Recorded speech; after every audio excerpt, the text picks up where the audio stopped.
এখানে আপনারা একটি ইউটিউব চ্যানেল দেখতে পাচ্ছেন, যে চ্যানেলটির নাম হচ্ছে আলোর পথ। তো এই আলোর পথ ইউটিউব চ্যানেলের মালিক চাচ্ছে তিনি এই নামটিকে বাংলাদেশে এমনভাবে নিবন্ধন করবে যাতে অন্য কোনো ব্যক্তি একই নামে একটি ইউটিউব চ্যানেল না খুলতে পারে, কিংবা ফেসবুকে কোনো পেজ কিংবা গ্রুপ না খুলতে পারে, একই সাথে একই নামে কোনো ওয়েবসাইট না খুলতে পারে। তো আজকের ভিডিওতে আমি আপনাদের সাথে আলোচনা করার চেষ্টা করব আপনাদের যাদের কোনো ইউটিউব চ্যানেল আছে তারা কিভাবে আপনাদের এই ইউটিউব চ্যানেলের নামটিকে বাংলাদেশের আইনে সুরক্ষিতভাবে নিবন্ধন করতে পারবেন, এর জন্য কোন প্রসিডিউর ফলো করতে হবে বা কোথায় আবেদন করতে হবে ইত্যাদি বিষয় নিয়ে আজকের এই ভিডিওতে বিস্তারিতভাবে আলোচনা করার চেষ্টা করব। তো এই আলোর পথ ইউটিউব চ্যানেলটিকে সরকারিভাবে নিবন্ধন করার জন্য আমাদের যে কাজটি করতে হবে সেটি হচ্ছে আমাদের এই ইউটিউব চ্যানেলটিকে কপিরাইট আইনে নিবন্ধন করতে হবে।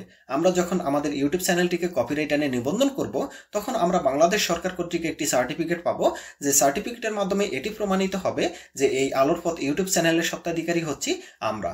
তো এখানে আপনারা একটি সার্টিফিকেট দেখতে পাচ্ছেন যেটি হচ্ছে কপিরাইট সার্টিফিকেট। তো এখানে এই আলোর পথ ইউটিউব চ্যানেলের যে কপিরাইট সার্টিফিকেট সেই সার্টিফিকেটের কপিটি দেখতে পাচ্ছেন। তো চলুন দেখে নেই এই কপিরাইট সার্টিফিকেটে কোন কোন তথ্যগুলো দেওয়া আছে। তো এখানে প্রথমে দেখতে পাচ্ছেন গণপ্রজাতন্ত্রী বাংলাদেশ সরকার, এর পরবর্তীতে বাংলাদেশ কপিরাইট অফিসের লোগোটি দেখতে পাচ্ছেন, এর পরবর্তীতে দেখতে পাচ্ছেন ডেট অফ পাবলিকেশন, এখানে 2016 সাল দেখতে পাচ্ছেন। তো এই ডেট অফ পাবলিকেশন বিষয়টি কি, এই যে আমাদের আলোর পথ ইউটিউব চ্যানেলটি 2016 সাল থেকে কিন্তু প্রকাশিত হয়ে এসেছে, সেই কারণে এখানে ডেট অফ পাবলিকেশনটি 2016 সাল। এর পরবর্তীতে কপিরাইট রেজিস্ট্রেশন নম্বরটি, অর্থাৎ এই আলোর পথ ইউটিউব চ্যানেলটি যে নিবন্ধন পেয়েছে কপিরাইট অফিস থেকে সেই নিবন্ধনের নম্বরটি এখানে দেখতে পাচ্ছেন। এখানে ডেট অফ রেজিস্ট্রেশন অর্থাৎ কত সালে কত তারিখে আমরা এই রেজিস্ট্রেশনটি পেয়েছি, এখানে দেখতে পাচ্ছেন 13/11/2022, অর্থাৎ আমাদের এই ওয়েবসাইটটি ইউটিউব চ্যানেলটি 2016 সাল থেকে কিন্তু প্রকাশিত হয়ে এসেছে, আমরা জাস্ট নিবন্ধন করেছি 2022 সালে।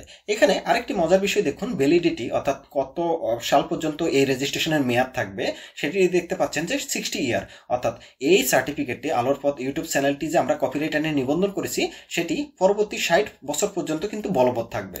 তো এর পরবর্তীতে দেখতে পাচ্ছেন যে Bangladesh copyright office copyright registration সনদ, এখানে দেখতে পাচ্ছেন যে সৃজনশীল মেধা কর্মের শিরোনাম অর্থাৎ কি নাম সেটি এখানে ইংরেজিতে দেওয়া আছে যে আলোর পথ। তার পরবর্তীতে দেখতে পাচ্ছেন যে সৃজনশীল কর্মের প্রণেতা, অর্থাৎ কে এই আলোর পথ ইউটিউব চ্যানেলের প্রণেতা বা মালিক, তার নামটি এখানে খালেদ বিন আহমেদ, সেই নামটি দেখতে পাচ্ছেন। একই সাথে সৃজনশীল কর্মের স্বত্বাধিকারী অর্থাৎ মালিককে সেম নাম, যেহেতু খালেদ বিন আহমেদ। তো এরপরে দেখতে পাচ্ছেন সত্য প্রাপ্তির মাধ্যম, অর্থাৎ কোন মাধ্যমে উনি এই আলোর পথ ইউটিউব চ্যানেলের মালিক হয়েছে, উনি কি নিজে এই ইউটিউব চ্যানেলটি প্রণয়ন করেছে নাকি কারো কাছ থেকে ক্রয় করেছে, সেই তথ্যটি এখানে থাকে। এখানে দেখতে পাচ্ছেন রচয়িতা হিসাবে উনি এই ইউটিউব চ্যানেলের মালিক, অর্থাৎ এই খালেদ বিন আহমেদই কিন্তু আলোর পথ ইউটিউব চ্যানেলটি নিজেই তৈরি করেছে বা প্রস্তুত করেছে।